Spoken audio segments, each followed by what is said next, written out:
A man should be strong.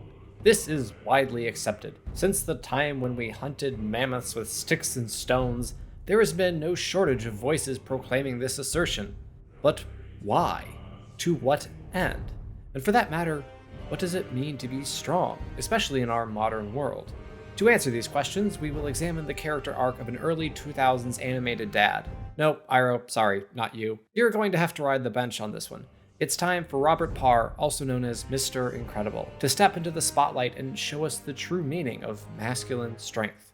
Now, superheroes are obvious prime examples of virtuous strength. In their purest form, they represent the best of us, the epitome of humanity both physically and morally.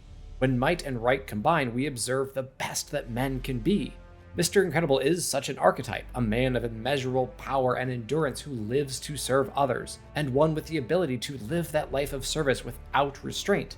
That is to say, he is, at the beginning of the story, enough. In any given situation, he will emerge victorious. This is demonstrated as he simultaneously rescues a cat from a tree and stops a speeding car full of gunmen. Lesser men might have ignored Grandy's plight and focused on the higher priority, but not Mr. Incredible. His strength will triumph every single time. He truly can do it all. Thank you, Mr. Incredible. You've done it again. Yeah, you're the best. And the first scenes wrap with him having it all. He's a superhero at the top of his game, married to another superhero at the top of her game, and as the next Pixar movie puts it, life could be a dream. And then that dream unravels in the space of a single voiceover. The next thing you know, Mr. Incredible is working a soul-sucking job, driving a tiny car, and dealing with all the mundanities of normie life with no opportunity to do what he loves most except for on Wednesday bowling nights. It's worth noting that Bob Parr Works assumedly chose to work for an insurance company, an organization that, in theory, is there for the people when they are at their lowest, is there to lift them out of suffering and restore their hope for the future, but in reality is just milking their premiums for profits and forcing their employees to pay for office supplies and electricity used. Helen's upbeat line, "Go save the world one policy at a time, honey," as he's having to explain to this poor old lady that her claim is denied, serves to emphasize the dichotomy between who Mr. Incredible was, who he thinks he still should be, and who Bob Parr is now. He longs to use his natural, or I guess supernatural, strength to protect the weak, but he's being forced to use a tiny fraction of it to stamp red ink on their appeals. In this, we see the established virtue of Mr. Incredible. He knows what his strength is for. There's no temptation to use it for his own selfish gain at the expense of others. Like with all virtues, however, prudence is required to properly order self-service. Mr. Incredible is zealous in his desire to help others, to the point that he, well... yeah, I think the guy might need a chance to let loose now and then. A lot of pent-up energy there. One of the most wonderful aspects of this character is that he wants the right thing for the right reason, but he struggles with his inability to actually have that thing, for making room in his psyche for other priorities and responsibilities that have replaced it. And he's not completely right nor totally wrong in that desire. Legal or illegal, Mr. Incredible still has the power to help others, and choosing whether or not to act when lives are on the line is not a decision to be made lightly. I don't know how you could live with yourself if you chose to go bowling and then found out 8 people had died in that fire. I also don't know how you could live with yourself if you missed your kids growing up, if you deprived them of a father, either because you simply were not present or because you made a fatal mistake. What is a man to do when faced with such a choice night after night? Well, lying to your wife probably isn't a good start. It was just a little workout. Just stay loose. That's absolutely not what it was, and that's absolutely not why it was. Bob dragged Lucius into that burning building because he has to be a hero, because hero work is the one thing that satisfies and fulfills him, because saving others is the only way he knows how to put his strength to good use, because it's how he finds purpose. But he can't tell Helen that. How could he? Do you want to look the wife that birthed your 3 children straight in her face and tell her that you don't find your life with her fulfilling, that you feel purposeless and lost? Yeah, I didn't think so. None of this is to say that Bob is a bad man, a bad husband, a bad father, but rather simply that he is, of all things, a normal one. He is clearly trying to love his wife and kids as best he can. Mommy and I are always a team. We're always united. But he has goals and dreams beyond his family life, as is normal and quite healthy for men. But his lack of ability to work toward those aspirations erodes his ability to meaningfully engage with his family. He is distracted at the dinner table by news of missing ex-supers. Yeah. He bickers with Helen about his lack of presence and his obsession with the glory days. This is not about you, Bob. This is about Dash. His home office is a shrine to the bygone past, whereas Helen's awards from her superhero days never even see the light of day until 3 years after they move. The last 3 years don't count because I finally unpacked the last box. It's tempting to say that Bob should let the past be the past, that he should simply buckle down, provide for his family, and do what he legally can to help those in need. And those are all wonderful, virtuous, masculine things. For most men, they should and would be enough. But this is not any man. This is Mr. Incredible. So it's no small wonder when opportunity comes knocking, when the possibility to provide for his family while also finally getting to put his strength to its proper use comes up, that he jumps at the chance. How could he say no? He can, in one fell swoop, relive the glory days, do what he loves doing most, and bring stability to his family. What man wouldn't say yes to such an offer in the space of 10 heartbeats? It's not as if there's any moral issue here either. He's going to a remote island to fight a robot that is threatening the people living there. All he has to do is let Helen know what's going on and... the company is sending me to a conference. Oh, so the whole... So Mommy and I are always a team. That's out the window, I guess. But why? Well, I think the first reason is quite obvious and not so great. Bob knows his wife wouldn't approve of the supposedly from a secret government agency mission delivered by a pseudonym on a self-destructing iPad who legally doesn't exist. Because, clearly something isn't quite right in that situation. Second, and more to Bob's credit, he's trying to protect Helen. Considering the recently completed move, not to mention the fact that they're not exactly seeing eye to eye at the moment, he would rather not rock the boat any more than he absolutely has to.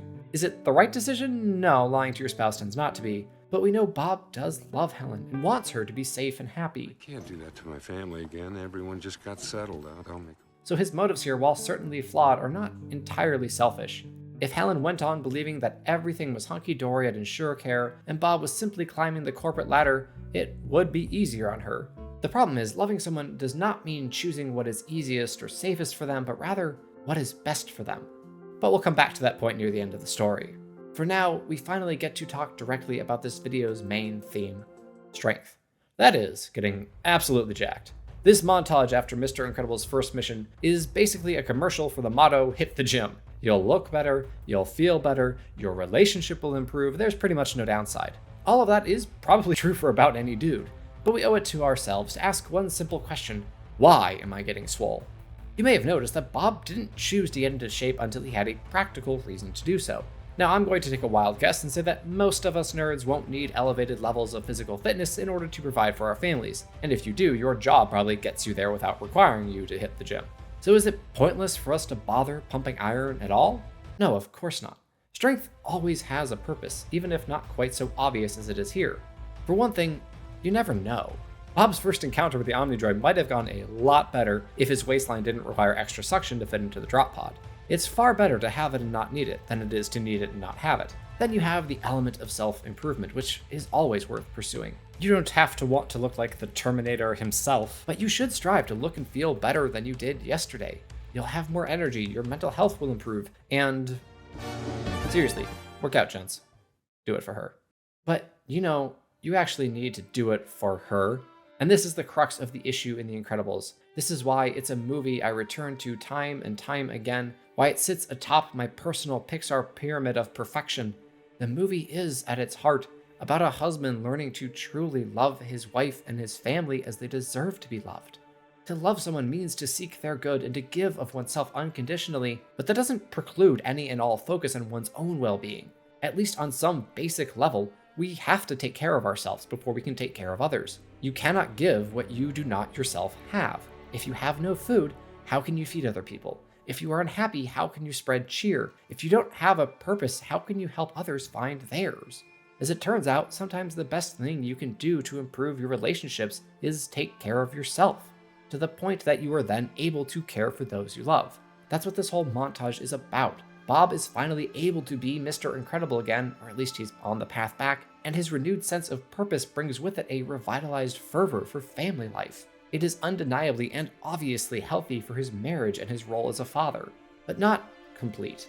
Because of course, none of this would have happened if not for a lie, and lies between spouses tend to have consequences. So after Helen discovers Bob's secrets thanks to Edna, she receives this advice. You will show him you remember that he is Mr. Incredible, and you will remind him who you are. Throughout this story, Bob has lived in two worlds. In one is Robert Parr, corporate drone and middle-class father with a beat-up old car, and in the other as Mr. Incredible, a superhero with no rival among man or machine, and never the twain shall meet. But that state of affairs cannot be allowed to continue. Those responsibilities are each individually too powerful. Their pulls will cause a separation. You remember this moment? Important is that Mommy and I are always a team. You should, because it's the third time I've played it. At the time, they were pretty hollow words, as Mr. Incredible was a self-proclaimed solo artist, and husband and wife had in fact been having a rather spirited argument about Bob Parr's participation, or lack thereof, in family life. Nonetheless, there was truth in those words. Behind them was the memory of a promise made years before. As long as we both shall live, no matter what happens. Assumedly, the two never got a chance to really be a team as they had planned, as the lawsuits disrupted superhero life immediately after their marriage. And while working together to build a family is wonderful and incredibly fulfilling, it's no small wonder Bob found it not enough. And perhaps he was right to feel that way. That's not to excuse his lackluster parenting, but rather to say that Bob was justified in desiring to use his talents for their intended purpose, and his struggle when doing so became impossible is entirely understandable and reasonable. Being held back from our goals and pursuits, especially when what we seek is good and righteous, will provoke a legitimate sense of frustration. Bob doesn't just help people for a living. He is Mr. Incredible. Helen is Elastigirl. This is an underappreciated moment in the movie, if you ask me. As much as Bob has to realize that he cannot be the hero he once was, at least not in the same way he once was, Helen has to understand that she still can be, that she still is a superhero. Her strengths, her gifts should not remain hidden away from the world if the world needs them, if her family needs them. Self-actualization gets a bad rap in modern media criticism, and I've given the concept a lot of guff myself, but that's because the potential reached by many self-actualizing characters nowadays is a selfish, inane one. Self-actualization is shown to be this bland, I don't need to change brand of self-acceptance and nothing more. In The Incredibles, both main characters become self-actualized, but only through each other. Yes, they are Mr. Incredible and Elastigirl, each an amazing individual who has their own worth, but they are also Mr. Incredible and Elastigirl. The two are one. They just have to act like it. Being a part of a team means that the individual is not enough, that you need help. And, well... I mean, Mr. Incredible calling for help? Lame, lame, lame, lame, lame! Thank you, Syndrome, for highlighting my point. The man who has to call for help is weak and ineffective, or so the villain of this story would have you believe. That is, of course, ridiculous, but for our protagonist, who has always emerged victorious due to his own merit, it wouldn't sound quite so silly. Admitting that you are not enough, that you need someone else, strikes quite the blow to our masculine pride. Why do you think so many dudes got lost before the invention of Google Maps? Leif Erikson only discovered America because he refused to ask Jormungandr for directions back to Iceland. Strength is not absolute. True strength requires humility, accurate self-knowledge, and the ability to acknowledge our own shortcomings. Strength before weakness. It is the duty of the strong to protect the weak. The strong stand before the weak, in between those unable to protect themselves and those who would do them harm. They allow the weak to survive so that the weak might become strong. You never know when your own weakness might require the strength of another. That brings us to the movie's final showdown. No, not that one. This one. I'm asking you to wait with the kids. And I'm telling you, not a chance. You're my husband, I'm with you.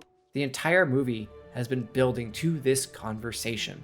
From Mr. Incredible's perpetually triumphant strength, to his failures as a husband and father, to his rejuvenation and redemption as a hero, to the moment where he thought his wife and children lost forever, his character has been brilliantly set up for this moment. He has reclaimed his title as Mr. Incredible, but now he knows one fact he'd never known before.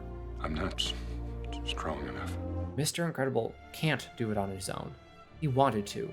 He tried to. He aspired to be a hero for the world and for his family, letting his wife and children rest in blissful ignorance and safety, and he failed. Only because he relied on his own strength and his strength alone. If we work together, you won't have to be. Top 10 moment in cinematic history. It's perfect, it's brilliant, it's everything I could have ever wanted from a film. Our strength is not enough. Even when it is rightly ordered and aimed at a good and true purpose, it will ultimately fail because it is not absolute. It cannot hold back the tide indefinitely. It will break. In that moment, we must rely on the strength of others. That is not a weakness. That is life. The man who possesses virtuous masculine strength will acknowledge and accept his limits. He will respect the agency and strength of others without letting it wound his pride. He will let others love him as he loves them. That is what is so beautiful about this moment. In the space of a few words, Bob and Helen express their love for each other in their own unique way. You're my husband, I'm with you. For better or worse. I can't lose you again!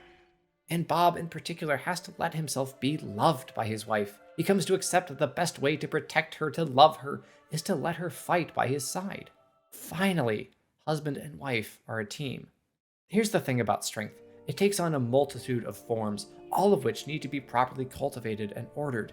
Physical strength must be earned, well, in most cases, through hard work, physical pain, and the denial of one's desire for comfort and donuts. That's the easy part. The emotional strengths, courage, perseverance, temperance, etc., take significantly more work. And yet they are even more necessary than is physical strength, because without them, said strength has no power. If the strongest man in the world buckles under pressure, what good is he? What is the point of all those push-ups if you can't even lift a bloody log? The log is, of course, not just a log, but rather a placeholder for the lack of will to fight, and lifting it is Bruce's way of showing that he has not given up, but this isn't a Batman video. Mr. Incredible's physical prowess was never in doubt. Even in his darkest moments, it was still clearly there, albeit buried a little. But his emotional fortitude?